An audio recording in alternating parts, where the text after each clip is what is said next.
Single dad adopted a homeless girl. 15 years later, she saved his $900 million empire. The boardroom sat 42 floors above the river, wrapped in glass, winter light, and the kind of silence money usually purchased. That morning, the silence belonged to fear. 8 votes are sufficient, Malcolm Voss said. The chairman's silver pen tapped once against the table. Around him sat 12 directors of Haven Ridge Industries, a company valued at $912 million before the markets opened. Its factories built emergency housing, mobile clinics, and storm-resistant schools across 23 states. At the far end of the table stood the man who had built it. Caleb Ward wore an old charcoal suit, polished work boots, and no expression anyone in the room could read. A pale indentation marked the place where his wedding ring had once rested. Inside his jacket pocket was a folded drawing made with purple crayon. A crooked house, 3 stick figures, and a little girl's handwriting beneath them. Nobody sleeps outside. The drawing was 15 years old. Once you sign the restructuring agreement, Malcolm continued, the company can survive without further embarrassment. Caleb looked at the document placed before him. The agreement would remove him as chief executive, transfer his controlling shares to a private credit fund, and authorize the sale of 3 factories by the end of the week. 9,000 employees would wake up on Monday without knowing whether their jobs still existed. Malcolm leaned back. You were always gifted at building things, Caleb. Unfortunately, preserving them requires a different kind of intelligence. Several directors lowered their eyes. No one defended him. Caleb picked up the pen.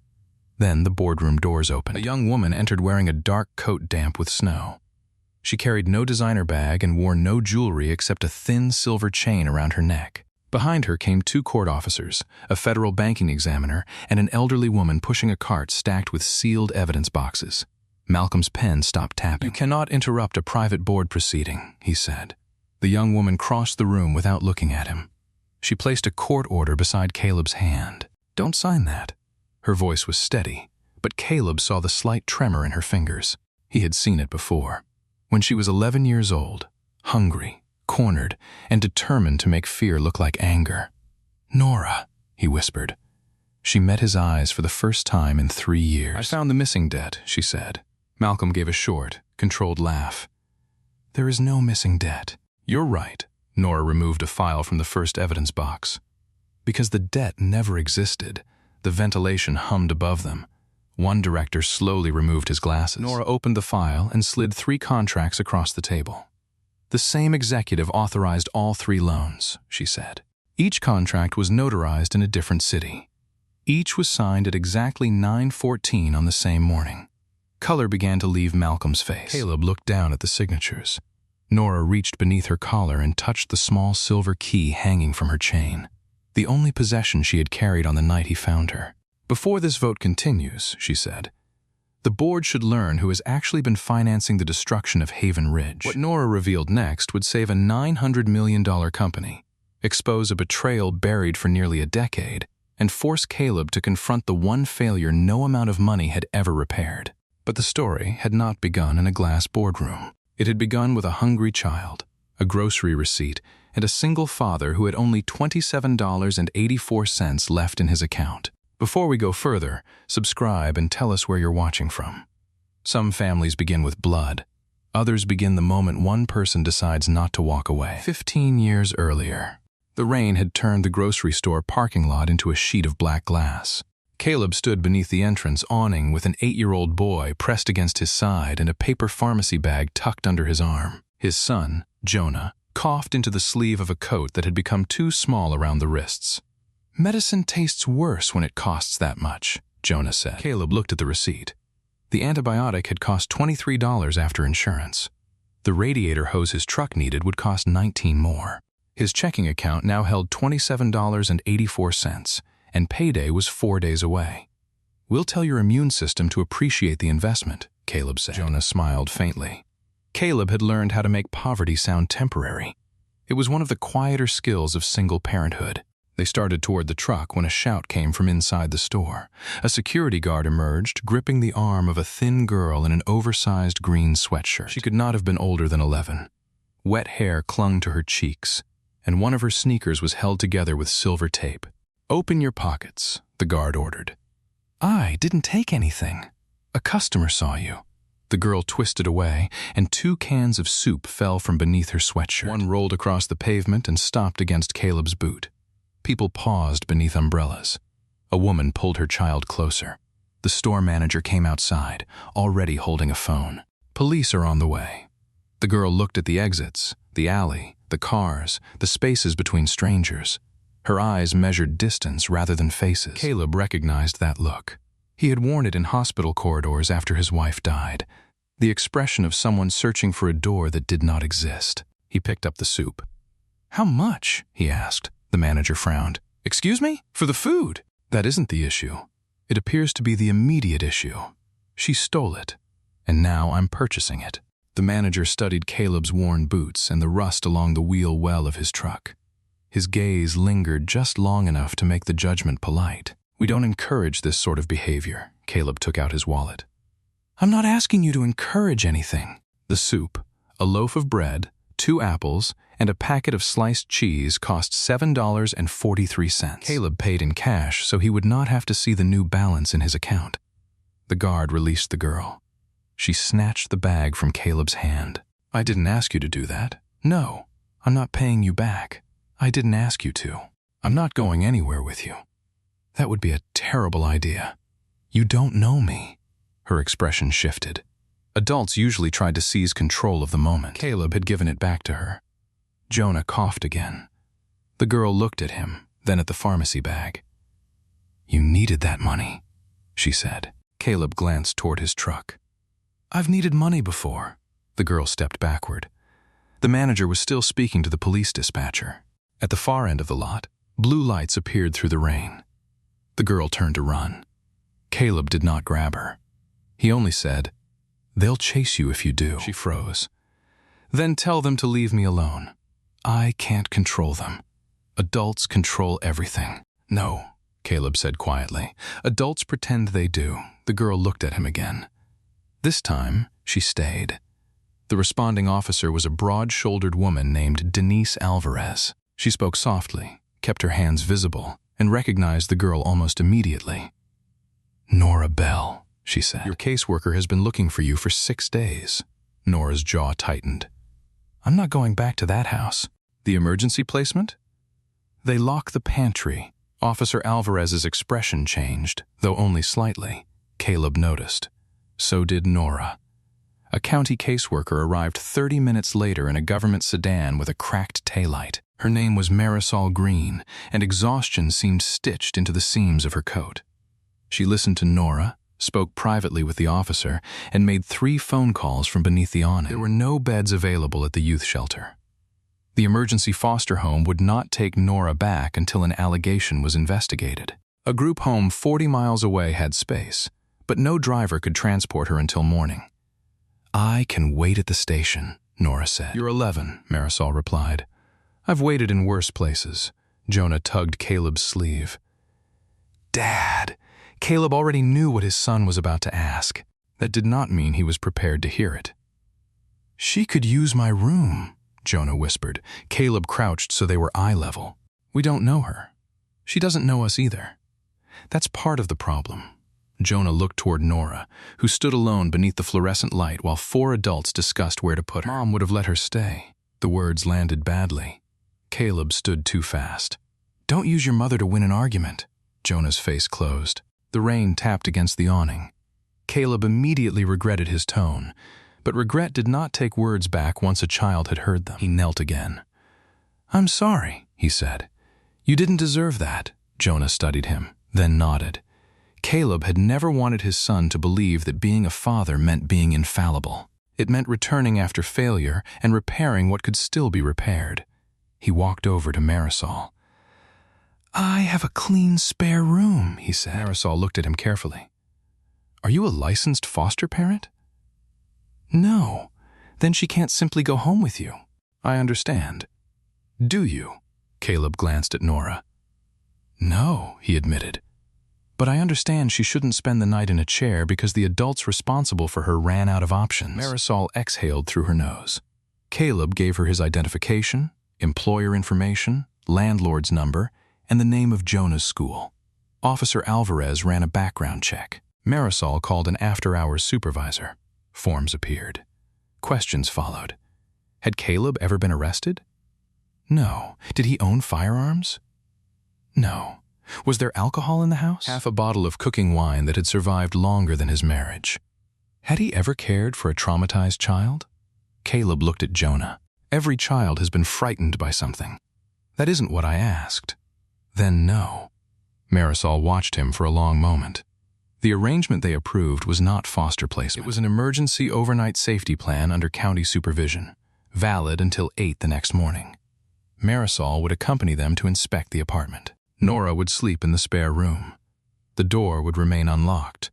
Caleb would receive no payment. Nora listened with her arms crossed. I'm not staying. Marisol spoke gently. Your other choice tonight is the county station. Nora looked at Caleb. Why are you doing this? He could have offered a noble answer. The truth was less polished. Because 15 months earlier, his wife Rachel had died after a winter collision on a rural highway.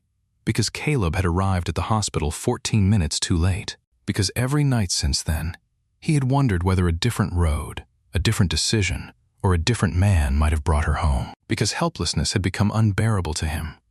Because we have a room, he said. Nora glanced at Jonah. Jonah raised one shoulder. The mattress squeaks, but only on the left side. For the first time, Nora almost smiled. Caleb's apartment sat above a closed hardware store on the edge of town. The stairwell smelled of dust and radiator heat. Their furniture did not match. The kitchen table leaned slightly, and a blue plastic tarp covered the section of ceiling the landlord kept promising to repair. But the spare room was clean. On the desk sat Caleb's unfinished scale model of a modular emergency shelter. Its walls folded inward for transport, then locked into place without heavy machinery. He had spent 2 years designing it at night after Jonah fell asleep. Nora circled the model without touching it. What is it? A house that fits on a truck. Why? So it can reach people before winter does. Marisol inspected the windows, smoke alarms, medicine cabinet, and refrigerator. She seemed surprised to find labeled containers of soup stacked inside. Caleb noticed her surprise and disliked it. Poverty, he had learned, was often mistaken for disorder by people who had never been required to organize every dollar. When Marisol finally left, Nora remained by the front door wearing her wet sweatshirt. Caleb placed a towel and clean clothes on the chair. They belong to Jonah's cousin, he said. You can use them or not. Where are you sleeping? The room at the end of the hall. Where is Jonah? Across from me. So you'll hear if I leave. Yes. Nora's chin lifted. You think I'll steal something? No, you should. Caleb looked around at the second-hand furniture. Take the table if you can carry it quietly. Jonah laughed from the hallway. Nora did not, but some of the tension left her shoulders. Later, after Jonah fell asleep, Caleb found Nora sitting at the kitchen table with the grocery receipt spread in front of her. Beside it lay 3 unopened envelopes he had left near the fruit bowl. You shouldn't read other people's mail, he said. I didn't open anything. She pointed to the printed totals visible through the envelope windows. These 2 bills have the same invoice number. Caleb stepped closer. One was from the metal supplier he used for his shelter prototype. The other was a late payment notice from the same company. Different dates, different amounts. The invoice number was identical. You remembered that from looking at the envelope? He asked. Nora shrugged. The numbers don't fit. Caleb opened his filing drawer and pulled out 6 months of receipts. Nora arranged them across the table without being asked. Her eyes moved rapidly from page to page. Within 4 minutes, she found 5 duplicated invoice numbers and 3 charges for materials Caleb had never received. The total was $1,860, more money than Caleb earned in 3 weeks. Nora pushed the papers toward him. Someone thinks you don't check. Caleb looked at the thin girl in borrowed clothes, sitting beneath a ceiling stained by rainwater. 15 years later, she would use the same instinct to trace a financial deception large enough to destroy a $900 million empire. That night, however, she was simply a child who had learned to study every number because numbers, unlike adults, could be forced to tell the truth. Caleb sat across from her. How did you notice this? Nora looked toward the hallway to make sure Jonah was asleep. Then she reached beneath her sweatshirt and pulled out a thin silver chain. A small key hung from it. My mother taught me, she said. Caleb waited. Nora closed her hand around the key. She said if anything ever happened to her, I had to find what it opens before someone else did. Caleb did not ask her to explain more that night. He set a bowl of soup in front of her, moved the overdue notices to the counter, and sat at the table while she ate. Nora kept one hand closed around the key. Each time a pipe knocked inside the wall, her shoulders tightened. At 2 in the morning, Caleb heard the spare room window slide open. He found Nora sitting on the fire escape with her shoes on and the grocery bag beside her. You leaving? He asked. Maybe. Do you need help with the window? She stared at him, uncertain whether he was mocking her. Caleb sat on the floor several feet away. I used to think keeping people safe meant stopping them from leaving, he said. I was wrong. Nora's fingers tightened around the paper bag. What happens at 8? Marisol comes back. And then? I don't know. You always say that. It has the advantage of being true. She looked down at the alley. My mother said people lie most when they say everything will be fine. She sounds observant. She's dead. Caleb said nothing for a moment. The city made its smallest sounds below them. Tires on wet pavement, a loose sign tapping in the wind, the distant hiss of a bus lowering at a curb. My wife is dead, he said. Nora looked at him. I know what people say after, Caleb continued. They tell you the pain becomes smaller. I don't think it does. I think your life has to grow around it. Did yours? Not enough yet. The honesty seemed to trouble her more than reassurance would have. At 8:13, Marisol returned with news that the emergency home had been suspended pending investigation. Nora could enter a group residence that afternoon, or the county could begin evaluating Caleb for temporary foster placement if both of them agreed. Nora looked at the tarp over the kitchen ceiling. This place leaks. It does, Caleb said. You don't have much food. We have more than last night. You get angry. Sometimes, you said sorry. I'll probably have to do that again. Marisol asked Nora whether she wanted to stay for 7 more days while the county completed the first checks. Nora looked at Jonah, who was eating cereal from a mug because 2 bowls were still in the sink. 7, she said. Not 8. 7 days became 30. Caleb completed classes at the county office after work. He learned about food insecurity, attachment trauma, mandatory reporting, and the damage adults caused when they treated gratitude as rent. He learned that Nora hid crackers beneath her mattress, slept in her clothes, and could identify the sound of every cabinet opening from 2 rooms away. He did not remove the food. Instead, he placed a basket of snacks on the bottom pantry shelf and told both children it would always be full. For the first 3 weeks, Nora counted everything in it before bed. By the 4th, she stopped. The fraudulent supplier invoices gave Caleb back enough money to repair his truck and finish the shelter prototype. He confronted the supplier with purchase records, delivery logs, and Nora's handwritten list of duplicate numbers. The owner blamed a billing error until Caleb placed the papers in chronological order. This isn't an error, Caleb said. Errors wander. This repeats. The owner repaid every dollar rather than face a fraud complaint. Caleb used part of the money to rent a stall in an abandoned mill. There, after his day shift repairing industrial equipment, he built the first full-size Haven unit from salvaged steel and insulated panels. Nora watched him measure the frame one evening. The left wall is off. It isn't. Half an inch, Caleb checked. It was 3/8. He looked at her. Nora raised one eyebrow. Close enough for an adult? He handed her the measuring tape. Check the roof. Jonah painted the first unit's interior, a color he called sunrise yellow. Nora created an inventory sheet. Caleb kept the folded purple drawing she made for the wall. A crooked house, 3 stick figures, and the words "Nobody sleeps outside." There were only 3 figures because Nora still drew herself separately. The first buyer was not a government agency or a charitable foundation. It was a church whose basement had flooded during a spring storm. The pastor paid Caleb for 2 units and asked whether he could make 6 more before the next cold season. He could not.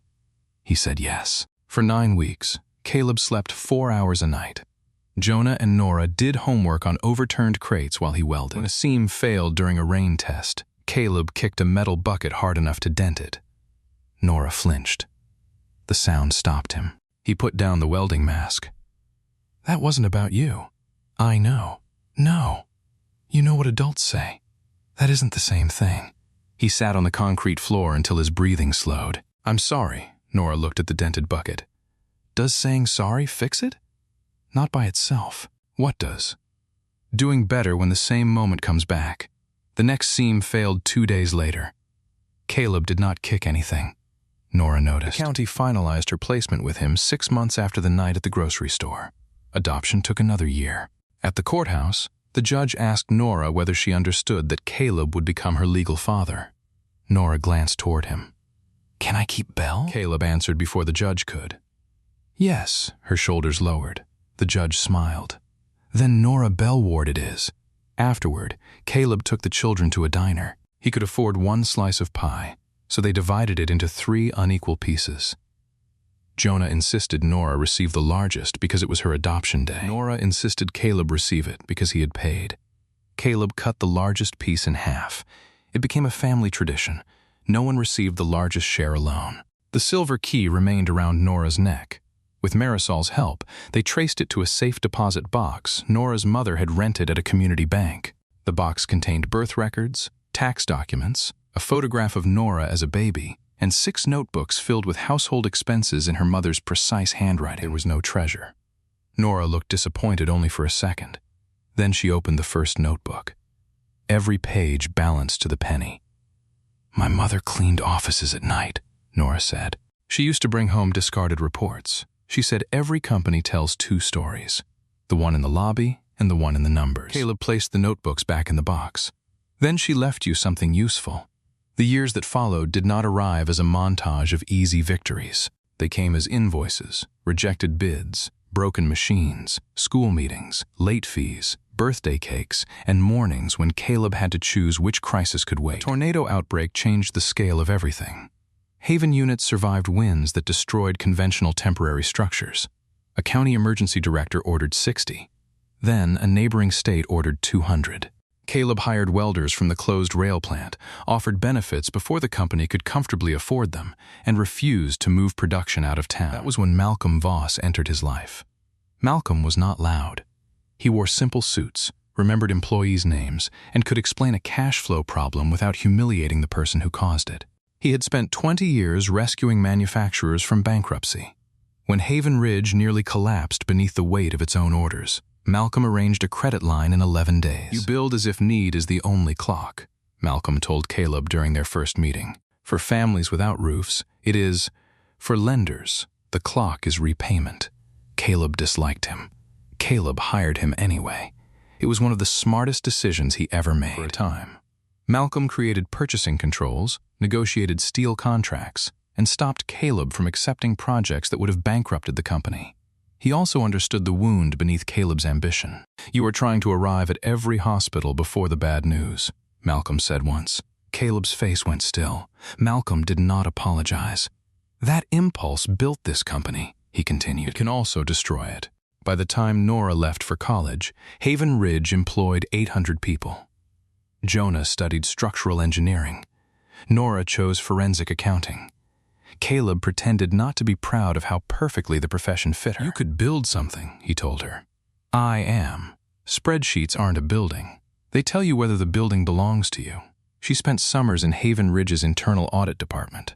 At 21, she found a vendor charging the company for fire-resistant coating it had never applied. At 23, she uncovered a regional manager splitting contracts among relatives. Malcolm praised her work but kept her away from financing decisions. "Operational fraud is different from capital structure," he told her, "only because the numbers have more zeros. Confidence is useful, Nora. Proportion is better." His tone was courteous. The dismissal beneath it was clean enough to leave no fingerprints. 3 years before the boardroom vote, Nora reviewed a set of quarterly disclosures and noticed that Haven Ridge's insurance premiums had tripled while its insured asset value had risen only 12%. She brought the figures to Caleb at dinner. He was reading messages from a governor's office about emergency units needed after a coastal hurricane. "Malcolm says the increase covers new regional risk," Caleb said. "The payments are going to Beacon Protective Holdings. They're our insurer. They were incorporated 18 months ago." Malcolm vetted them. "I'm asking you to look." "I am looking." "You're answering emails." Caleb placed the phone face down, but it vibrated again. "Nora, 2,000 families are in school gymnasiums tonight. And that means no one can steal from you?" His jaw tightened. "This company is not a classroom exercise." The sentence was out before he understood its cruelty. Nora became very still. Jonah, seated across the table, stopped chewing. Caleb rubbed a hand over his face. That came out wrong. No, Nora said. It came out honest. She stood and lifted her coat from the chair. Caleb's own fear hardened into anger. You do not accuse people who kept this company alive without evidence. I brought you evidence of a question. A question is not evidence. It was when I was 11. The room went quiet. Nora touched the silver key at her throat. You listened when the numbers were small enough to hurt you, she said. Now they're too large for you to imagine losing. She left before he could answer. Caleb did not follow. That was his failure. Not the argument. Not even the insult.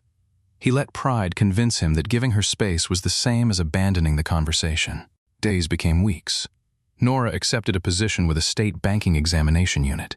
She returned for birthdays, spoke to Jonah, and answered Caleb with careful politeness. 3 years passed that way. In that time, Haven Ridge grew to a valuation above $900 million. And Malcolm's hidden structure grew with it. The first public sign of trouble arrived on a Tuesday morning when Haven Ridge missed a debt payment Caleb had never seen. Malcolm explained that the obligation belonged to a special-purpose financing vehicle created during the coastal expansion. The company, he said, had guaranteed it. Caleb asked for the original authorization. Malcolm produced a board consent bearing Caleb's electronic signature. Caleb stared at it. I never approved this. You approved the financing framework. I did not approve $146 million in secured debt. Malcolm folded his hands. Intent will not matter to the creditors. Within 48 hours, 3 lenders declared cross defaults. Haven Ridge's share price fell. Suppliers demanded faster payment. A private credit fund offered emergency financing on one condition. Caleb's controlling shares would be placed in trust until the debt was repaid. The board scheduled a vote. Malcolm visited Caleb's office the night before. Below them, trucks moved through the factory yard beneath white security lights. Men and women Caleb had known for years crossed between buildings in winter coats, unaware that their futures had become a line item. I did not want it to come this far, Malcolm said. Caleb remained at the window. That is a sentence people use when they have brought something exactly this far.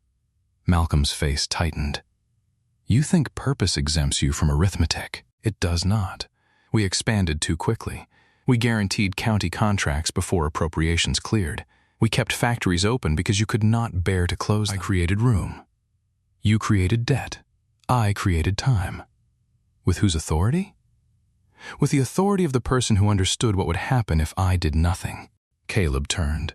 For the first time, he saw not greed in Malcolm's expression, but fear. Old, disciplined, and furious at being exposed.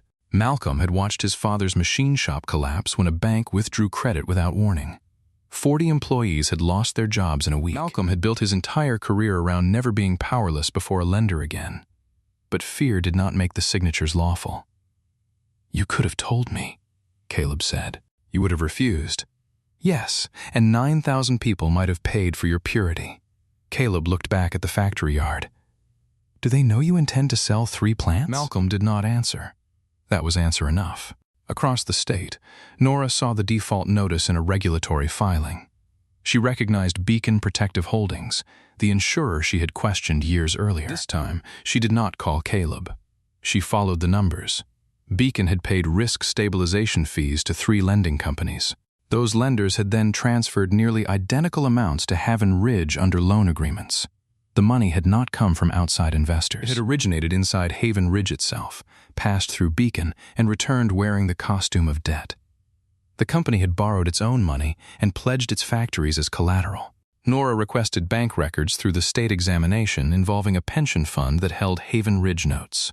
The transfer dates formed a pattern. Every major payment moved on the 9th business day of the quarter. Every authorization came from Malcolm's executive token. But patterns were not enough for a court. Nora needed proof that the loan documents had been created fraudulently. She remembered her mother's notebooks. Every number linked to a date, every date to a receipt, every receipt to a human action. So she stopped reading the contracts as financial instruments and began reading them as events. 3 contracts claimed to have been executed in different cities. All bore the same timestamp. The digital notary certificates came from terminals in Denver, Atlanta, and Baltimore.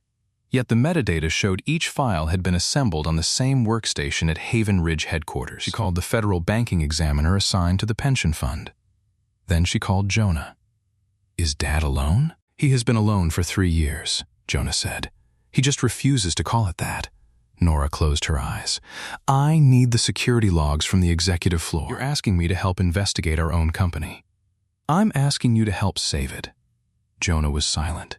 Then he said, "Tell me what date." The headquarters security system showed that on the morning the contracts were supposedly notarized. Only 2 executive badges had entered the finance suite, Malcolm's and that of his longtime assistant, Evelyn Price. Evelyn had retired 6 months earlier. Nora found her living in a small house near the lake, caring for a husband with advanced Parkinson's disease. Evelyn opened the door only after Nora said Malcolm's name. "I signed nothing," Evelyn said. "You authenticated the files." "I was told they were contingency documents." "Did you know they created real liens?" Evelyn looked toward her husband's room. "Malcolm paid for nursing care when our insurance stopped. He said the company would reimburse him once the expansion stabilized." Nora's anger softened without disappearing. "Did he ask you to use the notary certificate?" "He said no one would be harmed. The loans would be canceled when the federal contracts paid." "But they weren't." Evelyn's eyes filled. "No." She had kept copies of Malcolm's instructions because fear had taught her to preserve whatever powerful people asked her to destroy. The emails included file names, signing times, and an order to route insurance payments through Beacon. One sentence appeared twice: "Maintain the debt until control is secure." That was the line that turned a desperate financing scheme into a planned seizure. A federal judge issued a temporary restraining order 90 minutes before the board vote. Court officers accompanied Nora to Haven Ridge headquarters. She rode the elevator with the silver key beneath her collar and the old purple drawing folded inside her coat. When the doors opened, she walked into the room where Caleb had finally lifted the pen. Now, standing before the board, Nora connected a laptop to the wall display. "The 3 lenders demanding control of Haven Ridge are owned by separate trusts," she said. "Those trusts share one administrative manager. That manager is Beacon Protective Holdings." A diagram appeared. Blue lines traced Haven Ridge payments into Beacon. Red lines traced the money into the lenders. Black lines brought it back as loans. A director leaned forward. "Are you saying no outside capital was provided?" "Not $1. Malcolm recovered his composure. "Circular financing is not inherently illegal." "No," Nora said. "Forgery is." She displayed the document metadata, then the security records, then Evelyn's authenticated emails. Malcolm looked toward the elderly woman beside the evidence boxes. Evelyn could not meet his eyes. "You promised me the factories would remain open," she said. "I was trying to keep the company alive. You wrote that control had to be secure, because Caleb would have undone every measure before it worked." Caleb spoke at last. "You were right about one thing." Everyone turned toward him. "I would have stopped you." Malcolm's voice sharpened. "And then what? Another inspirational speech? Another contract signed below cost because a town had children sleeping in a gymnasium? You built a company that cannot say no to suffering. I built the walls that kept it solvent." Nora looked at him steadily. "Then you began charging the company rent for walls it already owned." The room went so quiet that the ventilation hum returned. Malcolm's hand moved toward his pen, but his fingers missed it. The pen rolled from the table and struck the floor. The federal examiner stepped forward. "Masher Voss, the court order freezes the creditor trusts and suspends enforcement of all 3 liens pending investigation." One director asked, "What happens to today's vote?" "The restructuring basis is invalid," Nora said. "There is no qualifying default once the fabricated debt is removed." The chairman looked at Caleb. "Then Haven Ridge remains under his control." Nora's expression did not change. "Legally, yes," Caleb heard the qualification. He removed the folded drawing from his pocket and placed it on the table. The purple lines had faded. The words had not. "Nora." She looked at the drawing, then at him. "I should have listened." The directors shifted, uncomfortable before an apology that had nothing to do with them. Caleb continued anyway. "You brought me a question, and I treated it as an accusation because I was afraid you were right. I spent my life believing protection meant solving the largest emergency in the room. Sometimes it means putting down the phone when your daughter is speaking." Nora's throat moved. Malcolm watched them with exhausted contempt. "This is touching, but sentiment will not repair the liquidity gap." Caleb turned to the board. He is right. Surprise moved around the table. We still expanded too quickly. We still accepted contracts with delayed funding. We still need restructuring. But we will not pay for it by selling the people who built this company. He proposed suspending his salary, canceling the executive bonus pool, selling the unused corporate campus, and opening the books to an independent worker and community oversight council. The chairman blinked. You are asking employees to supervise the board? I am asking the people who carry our decisions to see them before they become disasters. Then Caleb looked at Nora. I want you to lead the review. She shook her head. I didn't come back for a job. I know. I came because what Malcolm did was wrong. I know that too. And saving the company doesn't erase what happened between us. Caleb's voice remained quiet. No, it gives me a chance to stop pretending it erased itself. The court officers asked Malcolm to surrender his access badge. He removed it slowly and placed it beside the silver pen.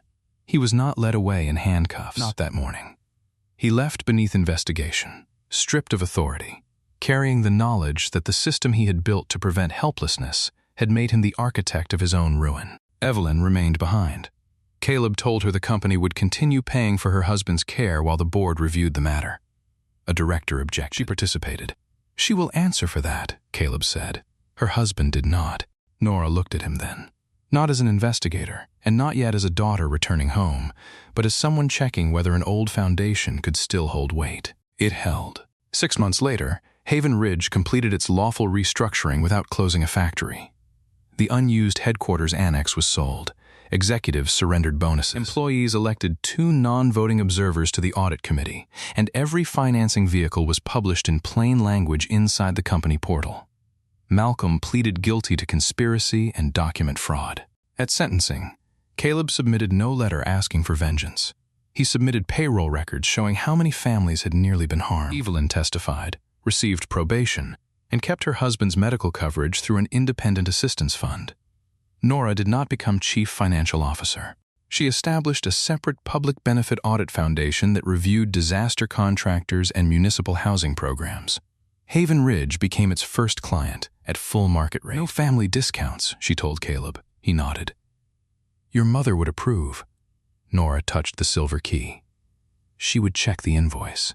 On the anniversary of her adoption, Caleb, Nora, and Jonah returned to the diner where they had once divided one slice of pie. The booths had been replaced, but the table by the window still leaned slightly. Jonah ordered 3 slices. Nora looked offended. That violates tradition. We can afford pie now, Jonah said. That was never the point. Caleb cut the largest slice in half and moved one piece onto each of their plates. For a while, they ate without speaking. Outside, snow gathered along the curb. A family hurried past beneath one umbrella, pressed close by weather and necessity. Nora placed the old purple drawing on the table. You kept it in your pocket during the vote? For 15 years. You could have framed it. I needed it where I make decisions, she studied him. I'm still angry. You're allowed. I missed you. Caleb looked down at his hands. I missed you every day. Then why didn't you call? The question was simple. The answer was not. Because I was ashamed, he said, and I confused shame with patience. I told myself I was respecting your distance when I was really protecting myself from hearing that I had hurt you. Nora's eyes shone, but she did not look away. That's a bad system. It is. Can it be restructured? Caleb smiled. With independent oversight. She reached across the table and took his hand. Years before, a poor single father had spent $7.43 on food for a child he did not know. He had not done it because he expected loyalty, brilliance, or repayment. He had done it because hunger was in front of him and he had enough to answer it. That choice did not purchase Nora's love. Kindness cannot buy a human being without becoming another form of debt. What it did was open a door. Nora chose, slowly and freely, to walk through it. 15 years later, when Caleb stood before another closing door, she opened one for him. The value of mercy is rarely visible when it is given. It may look like lost money, an inconvenient room, or time spent on someone who cannot promise anything in return. But dignity has a long memory. So does a child who was once treated as worth saving. And sometimes the empire that kindness saves is not the company listed on paper. It is the family seated around a crooked table, finally telling the truth.